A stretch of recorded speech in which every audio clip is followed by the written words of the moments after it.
Hey YouTube, welcome back to Jerry's NBA Talk TV. I'm NBA Jerry, and thank you for watching.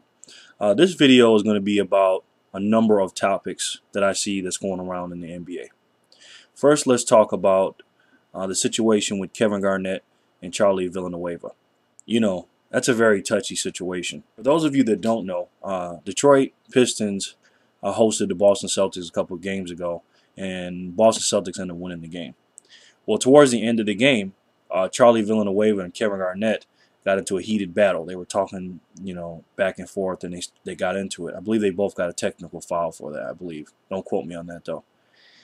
And after the game, Charlie Villanuava basically tweeted on his Twitter saying that Kevin Garnett said he was a cancer patient. For those of you that don't know, Charlie Villanuava actually has a disease that he has no hair on his body whatsoever. And for him, it was a very difficult situation when he was a child. But he's gotten through it, and he's actually helped a lot of people in this country with the same disease that he has. So if Kevin Garnett did say that he was a cancer patient, Kevin Garnett obviously is wrong for that. Now, I don't know if he said it because I didn't hear him. I wasn't there. But I definitely know how Kevin Garnett is. He's a feisty guy. He talks a lot on the court. He doesn't say a lot of nice things. And actually, Kevin Garnett responded back and said that he told Villanuava that he was cancerous to his team and to the NBA. So that's what Kevin Garnett said that he said to Villanuava. So, I guess we got to take him by face value. I actually think they're both wrong in the situation, and I'm going to tell you guys why. First of all, obviously, Kevin Garnett did was 100 times worse than what Charlie Villanuava did as far as tweeting that particular comment that he supposedly said. If he said that, he's dead wrong for that. Also, Charlie Villanuava should not have tweeted that, in my opinion. I think he should have kept it on the court, and he should have handled it himself, however, which way he chooses to do that. So I just think, because if he didn't tweet it, we wouldn't have known about it, and now it's a big deal. So I just think whatever happens in between those four lines and players, also in the locker room, what's said between players, I think it should stay between them. Also, another subject, Paul Pierce. Just hit a milestone. He hit over the 20,000 point mark with the Boston Celtics franchise. That is amazing. He's third all time behind John Havlicek and Larry Bird. So congratulations to Paul Pierce. That's a big accomplishment. Also, Kobe Bryant just surpassed Kareem Abdul-Jabbar for all-time leader in minutes in Los Angeles Laker history. And by the time Kobe gets done, I don't think anybody's ever going to catch Kobe Bryant in minutes. I mean, this guy came in the NBA when he was 17. That's how old he was when he got drafted. He played his first game just when he just turned 18.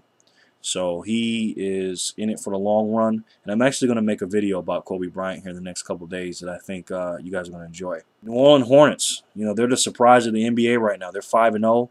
And as I'm making this video, they just got done beating the Miami Heat last night. Basically, they led the game wire to wire.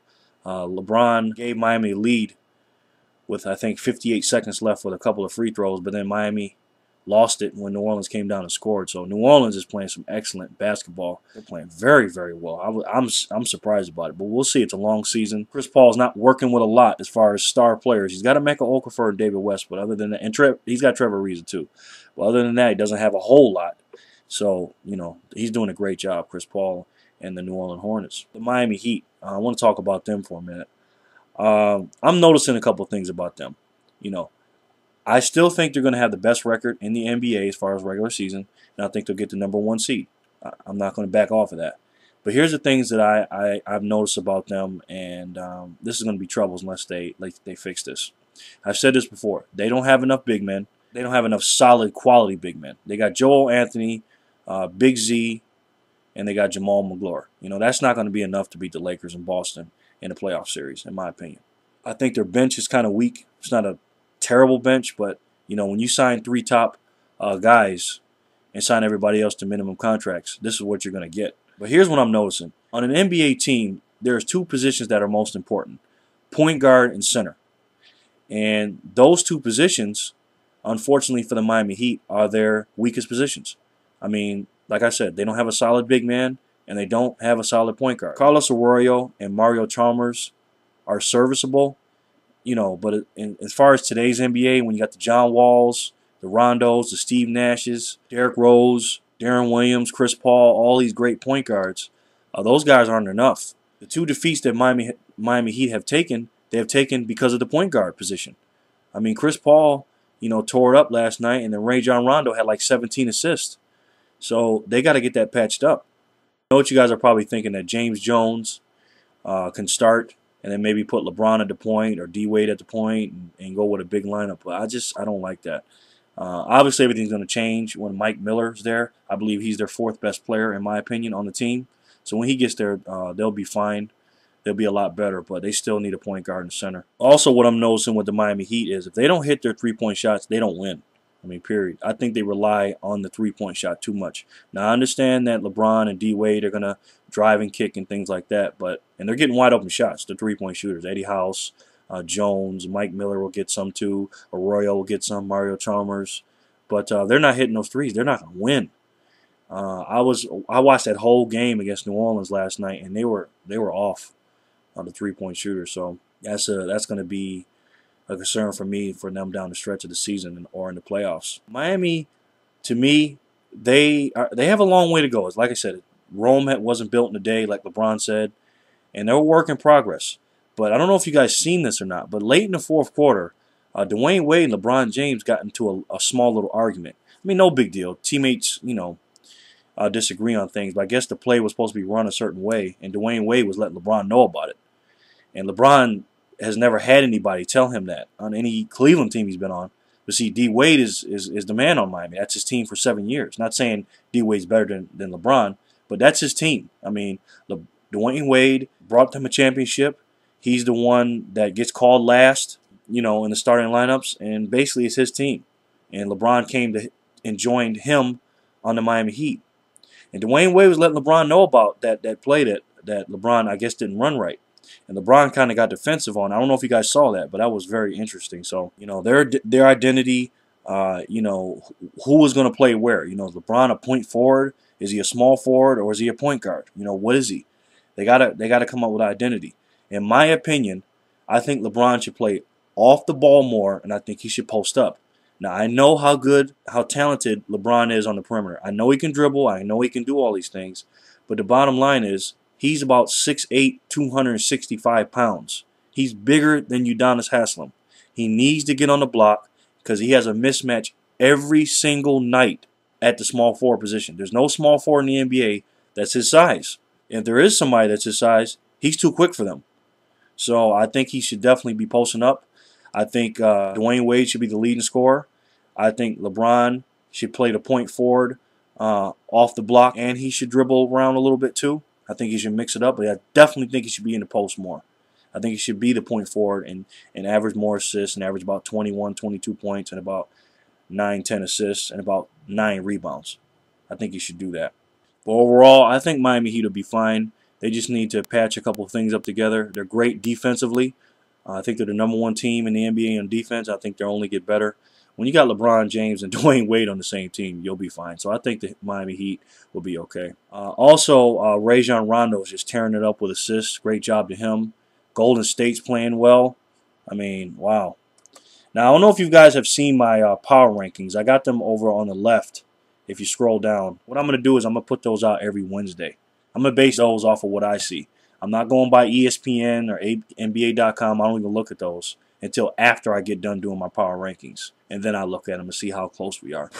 I'm pretty far off from what they say.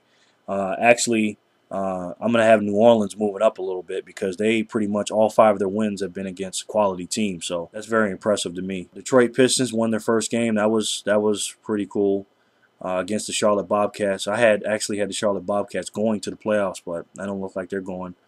Lakers still 6-0. They look very well. Boston still playing on all cylinders. Orlando Magic's getting it together. Portland Trailblazers lost a tough one the other day. They're 4-2, but they'll be fine, especially when their big men get back. The Dallas Mavericks, they're looking pretty good too. They're 3-1. Chicago Bulls lost a tough one to Boston. They're 2-3, but when Boozer comes, they'll be fine. They'll be a lot better. Oklahoma City Thunder, they're 3-2. They're looking pretty good. Kevin Durant is not shooting as good as he normally does, but he'll be fine. Spurs are 3-1. They're playing good. And the Atlanta Hawks are 6-0. Shout out to the Atlanta Hawks squad. I'm not really impressed with Atlanta. I mean, I'm giving them credit. They're doing good, but they're beating teams that are probably not going to go to the playoffs. You know, they haven't beat quality teams. I mean, if you look at the combined records of the teams they beat, they haven't beat anybody. So Denver Nuggets, they're playing pretty good. They're at 3-2. George Karl's got them on all cylinders. Utah Jazz got off to a slow start. They're playing about 500 ball at 2-3. They'll be fine.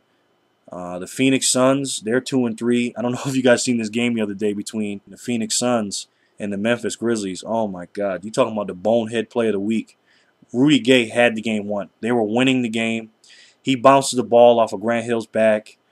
Long story short, it was like 0.4 seconds left or something like that. They foul him. All he's got to do is make the first one and miss the second one. They win the game. He misses the first one because he tried to make it. He missed it. Then he tried to miss the second one, and he made it. So, and then it went to double overtime, and Phoenix wins the game. So now they're 2-3. Memphis, oh man, that was a tough loss. They fall to 2-4.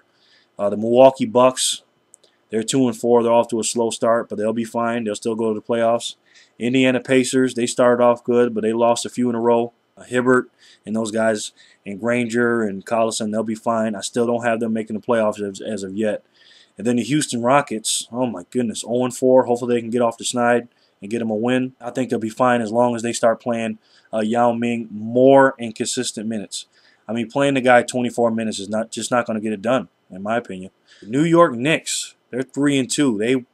They're playing very, very well. I mean, they had a great win in Chicago. It was kind of a fluky win because they were just on fire from the three-point line that game. I'm not taking anything away from them, but they're not going to hit that many threes on a consistent basis. But to their credit, they're playing a lot better defense. So shout out to Knicks fan 0407 and Knicks #1 fan. So you guys are doing a great job in the New York Knicks.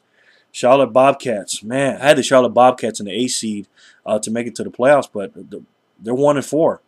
And the way they're playing, I don't know if they're going to make it. They are really missing Raymond Felton and Tyson Chandler, the two most important positions, point guard and center. So they better pick it up or they're not going to make the playoffs. Sacramento Kings, 3-2. I like what I'm seeing out of them. Tupac 82, you're right. They're playing very, very well. So shout outs to them. Washington Wizards, they're off to a slow start. Gilbert Arenas played his first game against the Knicks. Knicks are a better team than Washington right now. But, they're a young team. They're going to be fun to watch. But like I said, they're going to be on the outside looking in to go to the playoffs. Golden State Warriors, man, 4-1. And they're getting some quality wins, too. They're beating some pretty good teams. Golden State's only loss is to the LA Lakers. That's a great job by them. They're playing better defense, too.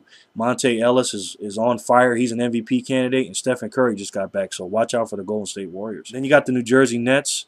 They're 2-3. They started off 2-0, but they've lost a few. They're not going to make the playoffs, but they'll be fine. LA Clippers got their first win against the Kevin Durant-led Thunder. They're 1-5, but they just lost to Denver. But Blake Griffin is something to watch, man. And Baron Davis, he's got to get on that treadmill. Toronto Raptors, 1-4.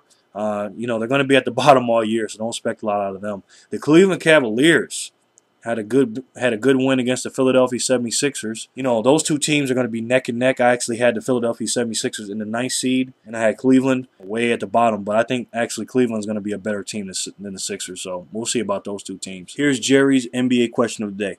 Charlie Villanuava stated that Kevin Garnett called him a cancer patient. Kevin Garnett responded by saying he didn't call Charlie Villanuava a cancer patient. He said that Charlie Villanuava was cancerous to his team in the NBA. So who's telling the truth, guys? Who do you believe? Kevin Garnett or Charlie Villanuava? Let me know, guys, okay? Thanks. You guys have a good weekend, and thanks for listening. Take care of yourselves. I'll talk to you soon. And don't forget, if you can believe it, you can do it. Thanks for watching. You guys know I appreciate it. And remember, folks, always treat people how you want to be treated, and everything will be okay. This is NBA Jerry, and I'll talk to you soon. Peace.